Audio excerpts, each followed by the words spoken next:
உண்ணக்கூடிய உணவுகளை அழகா செரிமானம் செய்கிற முக்கியமான உறுப்புன்னு பாத்தீங்கன்னா அது குடல் தான். குடலோட ஆயிலும் ஆரோக்கியமும் நாம இதை எப்படி பாத்துக்கிறோமோ அதை பொறுத்தே அமையும். நாம குடலை சுத்தமா வச்சுக்கிட்டா மட்டுமே இது நல்ல வேலை செய்யும். இல்லைன்னா சீக்கிரமாவே உருக்குலைஞ்சிரும். நாம உண்ணக்கூடிய தேவையற்ற உணவுகளே நம்மளோட குடலை மிகவும் மோசமான நிலைக்கு தள்ளுது. குறிப்பா அதிக கொழுப்புகள் கொண்ட உணவுகள், ஃபாஸ்ட் ஃபுட், பதப்படுத்தப்பட்ட உணவுகளை நாம அதிகம் சாப்பிட்றதுனால நம்மளோட குடல் சீர்கேடு அடையுது.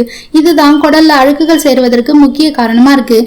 இதுக்கு உடனடி தீர்வுன்னு பாத்தீங்கன்னா குடலை சுத்தம் செய்யறது தான். இன்னைக்கு நம்ம குடலை சுத்தம் செய்வதற்கான பல வழிமுறைகளை பத்தி இந்த வீடியோல பார்க்கலாம். இது வரைக்கும் எங்க சேனலை சப்ஸ்கிரைப் பண்ணாதவங்க கீழே இருக்கிற சப்ஸ்கிரைப் பட்டனையும் பக்கத்துல இருக்கிற பெல் சிம்பிளையும் பிரஸ் பண்ண மறந்துடாதீங்க. டம்ளர் வெதுவெதுப்பான நீர்ல எலுமிச்சை சாறு 2 ஸ்பூன், ஆப்பிள் சாறு 2 ஸ்பூன், ஒரு சிட்டிகை அளவுக்கு உப்பு சேர்த்து நல்லா கலந்துக்கோங்க. இந்த தண்ணீரை தினமும் காலையில வெறும் வயிற்றுல தொடர்ந்து 7 நாட்கள் நீங்க குடிச்சிட்டு வந்தீங்கன்னா குடல்ல இருக்கக்கூடிய அழுக்குகள் எல்லாம் சட்டுன்னு வெளியேறிடும். மூலிகையிலே ரொம்ப சக்தி வாய்ந்த மூலிகைன்னு பாத்தீங்கன்னா அது திரிபலா மூலிகை தான்.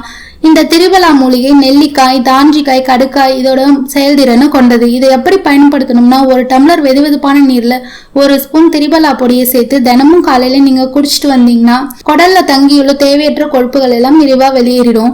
இந்த திரிபலா பொடி நாட்டு மருந்து கடைகள்லயும் ஆயுர்வேத கடைகள்லயும் கிடைக்கும். நம்ம வீட்டுல இருக்கக்கூடிய பல வகையான உணவுப் பொருட்களே நமக்கு சிறந்த நண்பனாக உதவுது.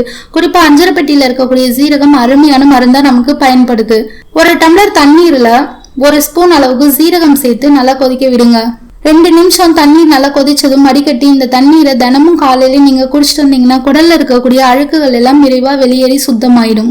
குடல்ல உள்ள அழுக்குகளை வெளியேற்றுறதுல இஞ்சிக்கு முக்கிய பங்கு இருக்கு. ஒரு டம்ளர் வெந்நீர்ல 2 ஸ்பூன் அளவுக்கு இஞ்சி சாறு, 2 ஸ்பூன் எலுமிச்சை சாறு சேர்த்து நல்லா கலந்துக்கோங்க. இந்த தண்ணீரை ஒரு நாளைக்கு 2 முறை நீங்க குடிச்சிட்டு வந்தீங்கன்னா குடல்ல இருக்கக்கூடிய அழுக்குகள் எல்லாம் நீங்கி குடல் சுத்தமாகிடும். கற்றாழை ஜெல்ல பயன்படுத்தியும் குடலை சுத்தம் செய்யலாம். இந்த கற்றாழை வைத்தியம் உங்களுக்கு நிச்சயம் நல்ல பலன் தரும். இதை எப்படி செய்யணும்னா, ஒரு டம்ளர் அளவுக்கு வெதுவெதுப்பான தண்ணீர்ல 200 கிராம் கற்றாழை ஜெல், ஒரு 2 ஸ்பூன் அளவுக்கு எலுமிச்சை சாறு சேர்த்து நல்லா கலந்துக்கோங்க. இந்த தண்ணீரை நீங்க ஒரு நாளைக்கு 3 முறைன்னு குடிச்சிட்டு வந்தீங்கன்னா வயிற்றுல இருக்கக்கூடிய அழுக்குகள் எல்லாம் விரைவா வெளியேற்றிடலாம்.